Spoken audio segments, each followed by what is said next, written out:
তোমার ছেলে প্রবাসীতে আর আসবে না।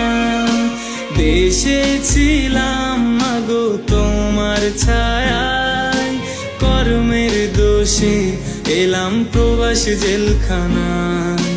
দেশে ছিলাম মাগো তোমার ছায়ায়, কর্মের দোষে এলাম প্রবাসী জেলখানায়।